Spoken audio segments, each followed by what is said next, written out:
India കണ്ട ഏറ്റവും പ്രഗത്ഭനായ രാഷ്ട്രപതി ആരാണെന്ന് ചോദിച്ചാൽ പല അഭിപ്രായങ്ങളും വരും. ഡോക്ടർ രാജേന്ദ്ര പ്രസാദ് വലിയ പണ്ഡിതനായിരുന്നു, നിയമവിശാരദനായിരുന്നു. ഡോക്ടർ രാധാകൃഷ്ണൻ ലോകമെങ്ങും അറിയപ്പെടുന്ന ഒരു വലിയ ദാർശനികനായിരുന്നു. ഇന്ത്യൻ ഫിലോസഫി എന്ന് പറഞ്ഞ അതിഗംഭീരമായ പുസ്തകം എഴുതിയ ആളാണ്. ഡോക്ടർ സക്കീർ ഹുസൈൻ വലിയ വിദ്യാഭ്യാസ വിചക്ഷണനായിരുന്നു. പിന്നെ വന്ന ആളുകളൊന്നും അത്ര ഗംഭീരന്മാരായിരുന്നില്ല, എങ്കിലും മോശക്കാരൊന്നും ആയിരുന്നില്ല. ഏതായാലും പക്ഷേ ഇന്ത്യക്കാരെ ഏറ്റവും അധികം സ്നേഹിച്ച, നെഞ്ചോട് ചേർത്ത് പിടിച്ച ഒരു രാഷ്ട്രപതി ആരായിരുന്നു വെച്ചാൽ അത് APJ അബ്ദുൽ കലാമാണ്. കലാമിനെ പോലെ സ്നേഹിക്കപ്പെട്ട ഒരു രാഷ്ട്രപതി ഉണ്ടായിട്ടേ ഇല്ല. അദ്ദേഹം സ്വന്തം നിലയ്ക്ക് പ്രഗത്ഭനായിരുന്നു. ആണവായുധ നിർമ്മാണത്തിൽ പ്രധാന പങ്കുവഹിച്ച ആളാണ്. രാഷ്ട്രപതി ആകുന്നതിന് മുമ്പ് തന്നെ ഭാരതരത്നം ലഭിച്ച ആളാണ്. പക്ഷേ ഏറ്റവും അധികം സ്നേഹിക്കപ്പെട്ട ഒരു രാഷ്ട്രപതി APJ അബ്ദുൽ കലാമായിരുന്നു. ഈ APJ അബ്ദുൽ കലാം ജീവിച്ചിരുന്ന കാലത്ത് അദ്ദേഹത്തെ പല രീതിയിൽ ആക്ഷേപിക്കും, അവഹേളിക്കുകയും പരിഹസിക്കുകയൊക്കെ ചെയ്ത ഒരു വിഭാഗക്കാരെന്ന് വെച്ചാൽ നമ്മുടെ നല്ല കമ്മ്യൂണിസ്റ്റുകാരാണ്, പ്രത്യേകിച്ച് CPMകാരാണ്. അതിൽ തന്നെ നിങ്ങൾ സംശയമുണ്ടെങ്കിൽ പഴയകാലത്തെ ദേശാഭിമാനി എടുത്ത് നോക്കിയത്. ഈ അബ്ദുൽ കലാമിൻ്റെ 5 കൊല്ലത്തെ കാലാവധി കഴിഞ്ഞ് അദ്ദേഹം രാഷ്ട്രപതി സ്ഥാനത്ത് വിരമിക്കുന്ന ദിവസം കലാമിനെ പരിഹസിച്ചുകൊണ്ട് അതിൻ്റെ നടുപ്പേജിലൊരു വാർത്ത വന്നിരുന്നു. ഞാനിപ്പോഴും ഓർക്കുന്നുണ്ട്. സ്വപ്നജീവിയായ രാഷ്ട്രപതി പടിയിറങ്ങുന്നു എന്നാണ് അതിൻ്റെ തലക്കെട്ട്. കൂട്ടത്തിൽ കലാമിൻ്റെ ഒരു ഫോട്ടോയുമുണ്ട്. അപ്പോൾ അങ്ങനെ ജീവിച്ചിരുന്ന കാലത്ത് പരിഹസിച്ച APJ അബ്ദുൽ കലാം മരിച്ചാലെങ്കിലും വെറുതെ വിടണ്ടേ? അതും വിട്ടില്ല. മരണശേഷവും അദ്ദേഹത്തെ കഴിയാവുന്ന എല്ലാ രീതിയിലും ആക്ഷേപിക്കുകയും അവഹേളിക്കുകയും ചെയ്തുകൊണ്ടിരിക്കുകയാണ്. ഞാനിപ്പോൾ ഇത് പറഞ്ഞെന്താ വെച്ചാൽ APJ അബ്ദുൽ കലാമിൻ്റെ പേരിൽ തിരുവനന്തപുരത്തുള്ള ഏതോ ഒരു സംഘടന, ഈ ലെറ്റർ ഹെഡും സീലും മാത്രമുള്ള ഏതോ സംഘടനയാണ്, മിക്കവാറും സാമൂഹ്യ വിരുദ്ധന്മാരായിരിക്കും അതിൻ്റെ സംഘടകരെന്നും കൂടി ഞാൻ ഭയപ്പെടുന്നു. കാരണം അവർ കേരളത്തിലെ ഏറ്റവും നല്ല പാർലമെൻറ്റേറിയൻ അല്ലെങ്കിൽ നിയമസഭാ സാമാജികനുള്ള ഒരു അവാർഡ് ഏർപ്പെടുത്തി നമുക്ക് ഏവർക്കും പ്രിയങ്കരനായ നിലമ്പൂർ MLA PV അൻവറിന് നൽകി. PV അൻവറിനെ കേരളത്തിലെ ഏറ്റവും നല്ല നിയമസഭാ സാമാജികനായിട്ട് തിരഞ്ഞെടുക്കണമെങ്കിൽ ആ സംഘടനയുടെ ഭാരവാഹികളുടെയും അല്ലെങ്കിൽ അവർ ഏർപ്പെടുത്തിയ ജൂറിയുടെയും നിലവാരം എന്തായിരിക്കും എന്ന് നിങ്ങൾ ഊഹിച്ചു നോക്കിയാൽ. ഇവരുടെ ചങ്കൂറ്റത്തിനാണ് സത്യം പറഞ്ഞാൽ ഒരു വലിയ അവാർഡ് ആദ്യം ഉണ്ടായി കൊടുക്കുന്നത്. ഏതായാലും അവാർഡ് കിട്ടിയതിൻ്റെ ലഹരിയിൽ സഖാവ് PV അൻവർ നിയമസഭയിൽ വന്ന് അതിഗംഭീരമായ ഒരു ആരോപണം ഉന്നയിച്ചു. അതിനെപ്പറ്റി പറയുമ്പോൾ എനിക്ക് ചിരി അടക്കാൻ പറ്റുന്നില്ല. അദ്ദേഹം പറയുന്നത് കേരളത്തിൽ കേരയിൽ വരാതിരിക്കാൻ വേണ്ടി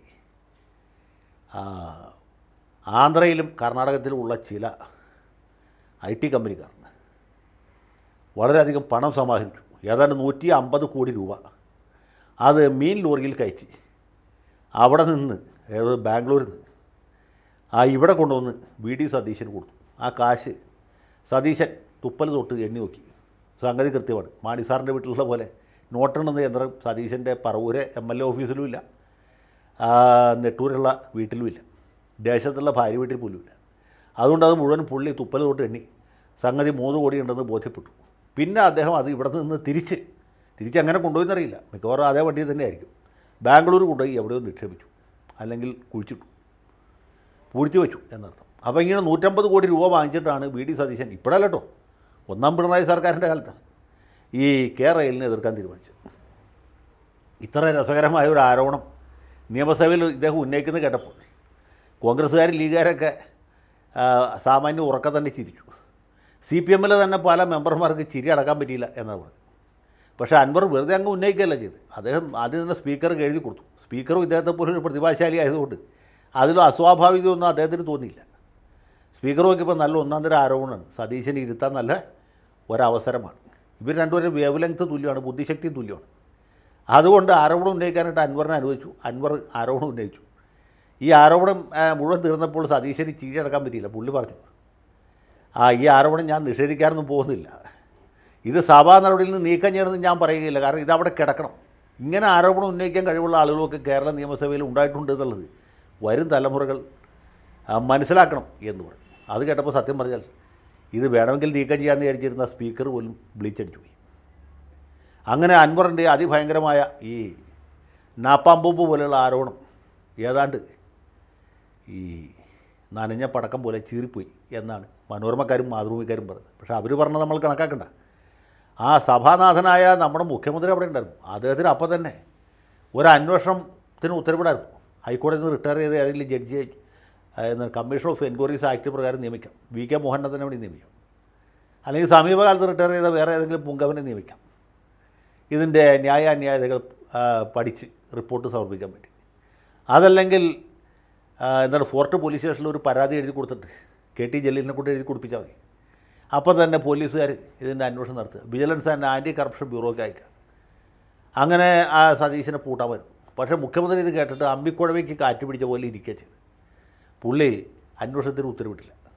അങ്ങനെ അൻവർ സാമാന്യം ഒന്ന് ലജ്ജിച്ചു എന്ന് പറയാൻ പറ്റില്ല. കാരണം ഈ ലജ്ജ എന്ന വികാരം പുള്ളിക്ക് ഇതുവരെ ഉണ്ടായിട്ടില്ല, ഇനി ഉണ്ടാവാൻ സാധ്യതയില്ല. എന്താണ് ചെയ്യുന്നത്, എന്താണ് പറയുന്നത്, എന്താണ് ഉന്നയിക്കുന്നതെന്ന് അദ്ദേഹത്തിന് ഇതുവരെ മനസ്സിലായിട്ടില്ല. അതുകൊണ്ട് അൻവറിൻ്റെ ആരോപണം നമ്മുടെ നാട്ടിൽ ചില സോഷ്യൽ മീഡിയയിൽ തള്ളുന്ന ആളുകൾ മാത്രമേ ഏറ്റുപിടിച്ചു.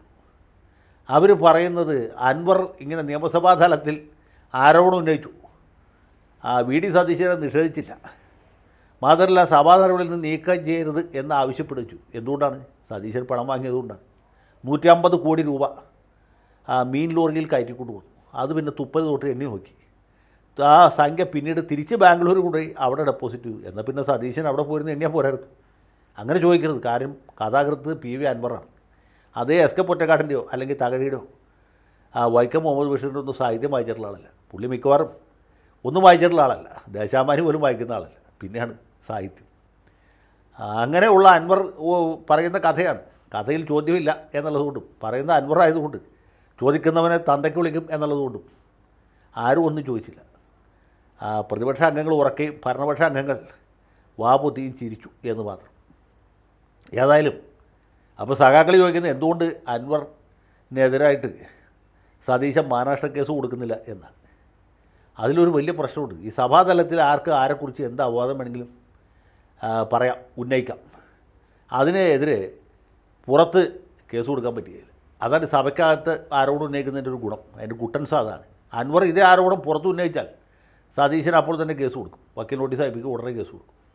കാരണം ഈ AA റഹീമിനെ പോലെയോ അല്ലെങ്കിൽ M സ്വരാജിനെ പോലെയോ PM മുഹമ്മദ് റിയാസിനെ പോലെയോ വെറുതെ പേരിൻ്റെ കൂടെ അഡ്വ എന്ന് എഴുതി വയ്ക്കുന്ന ആളല്ല സതീശൻ. അതേ LLB പാസ്സായിട്ട് കുറച്ച് നാൾ ഹൈക്കോടതിയിൽ അഡ്വക്കേറ്റ് MVS നമ്പൂരിയുടെ ജൂനിയറായിട്ട് പ്രാക്ടീസ് ചെയ്ത ആളാണ്. ഹൈക്കോടതിയിലെ ഒരു സ്ഥിര സാന്നിധ്യമായിരുന്നു. അദ്ദേഹത്തിന് സാമാന്യമായിട്ട് വകുപ്പും ചട്ടവും ഒക്കെ അറിയാം. അദ്ദേഹത്തിൻ്റെ നിയമസഭയിലെ പ്രസംഗം കേട്ടാൽ നമുക്ക് മനസ്സിലാവില്ല. പക്ഷേ അൻവർ മുതലാളിക്ക് ഈ കാര്യം അറിയാം. പുള്ളി ഒരിക്കലും ഈ ആരോപണം പുറത്ത് ഉന്നയിക്കില്ല. പുറത്ത് ഉന്നയിച്ച വിവരം അറിയും. ഏതായാലും മുതലാളിയെ നമ്മളൊക്കെ കൈകൂപ്പി തോഴണം. ഏതായാലും ഷാജൻ സക്കറിയക്കെതിരായിട്ട് ആരോപണം ഉന്നയിക്കുന്നത് അതേ രീതിയിലാണ് പുള്ളി VD സതീശനെതിരായിട്ട് ആരോപണം ഉന്നയിച്ചത്. ഇതുപോലുള്ള ആരോപണങ്ങൾ ഇടയ്ക്കിടയ്ക്ക് ഉന്നയിക്കണം. കാരണം അല്ലെങ്കിൽ മനുഷ്യ ജീവിതം പരമ ബോറായിപ്പോവും. അൻവർ മുതലാളിയോട് എനിക്കുള്ള അപേക്ഷ ഇതാണ്, ആരെയും വിടരുത്. അടുത്ത K സുധാകരനെതിരായിട്ട് ഉന്നയിക്കണം. പിന്നെ PK കുഞ്ഞാലിക്കുട്ടിക്കെതിരായിട്ട്, അത് കേട്ട് സാദിഖലി തങ്ങൾക്കെതിരായിട്ട്, പിന്നെ P ജോസഫിനെതിരായിട്ട്, ഇങ്ങനെ ഓരോരുത്തർക്കെതിരായിട്ട് ആരോപണങ്ങൾ ഉന്നയിക്കണം. പക്ഷേ ഒരു കാര്യമുണ്ട്, നിയമസഭയ്ക്ക് പുറത്ത് ഉന്നയിക്കരുത്, നിയമസഭയിൽ മാത്രമേ ഉന്നയിക്കാവൂ.